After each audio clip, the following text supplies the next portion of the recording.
Hi hello ഡാലോസ് വീട്ടിലേക്ക് എല്ലാവർക്കും സ്വാഗതം. ഇന്ന് നമ്മളൊരു ചിക്കൻ സമോസയാണ് ട്രൈ ചെയ്യാൻ പോകുന്നത്. അതിനാവശ്യമായിട്ട് ചിക്കന്, സവാള, പച്ചമുളക്, ഇഞ്ചി, വെളുത്തുള്ളി, മല്ലിയില, ക്യാബേജാണ് വേണ്ടുന്നത്. ആദ്യം തന്നെ നമ്മൾ ചിക്കൻ നല്ലതായിട്ട് കഴുകിയെടുത്തിട്ട് അതിലേക്ക് കുരുമുളക് പൊടി, മഞ്ഞൾ, ഉപ്പ് എന്നിവ ചേർത്ത് നല്ലതായിട്ടൊന്ന് ഇളക്കണേ.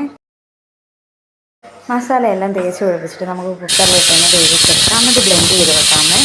ഒരു പാൻ എടുത്തിട്ട് അതിലോട്ട് വെളിച്ചെണ്ണ ഒഴിക്കുക. അതിലേക്ക് കടുക് ഇടുക, സവോളയെ ചേർക്കുക, അരിഞ്ഞു വെച്ച പച്ചമുളക്, വെളുത്തുള്ളി, ഇഞ്ചി ഇതെല്ലാം കൂടെ ചേർത്ത് നമുക്ക് നല്ലതായിട്ടൊന്ന് ഇളക്കി കൊടുക്കാമേ. അതിനുശേഷം ക്യാബേജ് ഇടുക. ക്യാബേജ് ഇട്ടൊന്ന് നല്ലതായിട്ടൊന്ന് ഇളക്കണേ. അതിനുശേഷം ഗരം മസാല, മുളക് പൊടി, കുറച്ച് പെപ്പർ പൊടിയും കൂടെ നമുക്ക് ചേർത്തിട്ട് നല്ലതായിട്ടൊന്ന് ഇളക്കി കൊടുക്കാമേ. ഇതിലോട്ട് നമുക്ക് ചിക്കൻ ബ്ലെൻഡ് ചെയ്തത് ഇട്ടിട്ട് നല്ലതായിട്ട് ഇളക്കാവേ. മല്ലിയിലയും കൂടി ഇടാം. ഇനി നമുക്ക് സമോസയുടെ ഷീറ്റ് യൂസ് ചെയ്തുകൊണ്ട് തന്നെ അത് ഫോൾഡ് ചെയ്യാവുന്നതാണ്. അതിനുശേഷം മിക്സ് ഫില്ല് ചെയ്യുക.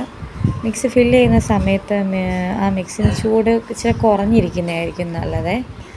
അതിനുശേഷം നമുക്ക് ആ സൈഡുകളിലൊക്കെ എണ്ണ അപ്ലൈ ചെയ്തൊന്ന് ഒട്ടിച്ച് കൊടുക്കുകയാണെങ്കിൽ നമുക്ക് പെർഫെക്റ്റായിട്ട് ഷേപ്പ് കിട്ടുമേ. നമ്മുടെ വീട്ടിൽ കുഞ്ഞു കുട്ടികളൊക്കെ ഉണ്ടെങ്കിൽ നമുക്കിത് സേഫായിട്ട് തന്നെ അവർക്ക് കൊടുക്കാൻ പറ്റും. പാൻ എടുക്കുക, അതിലേക്ക് എണ്ണ ഒഴിച്ച് നമുക്കത് വറുത്തെടുക്കാമേ. ഈ വറുക്കുന്ന സമയത്ത് സിമ്മിലായിരിക്കണേ സ്റ്റൗവേ. ഒരു ഗോൾഡൻ കളർ ആകുമ്പോഴത്തേന് നമുക്ക് ഇതെടുക്കാവുന്നതാണ് കേട്ടോ.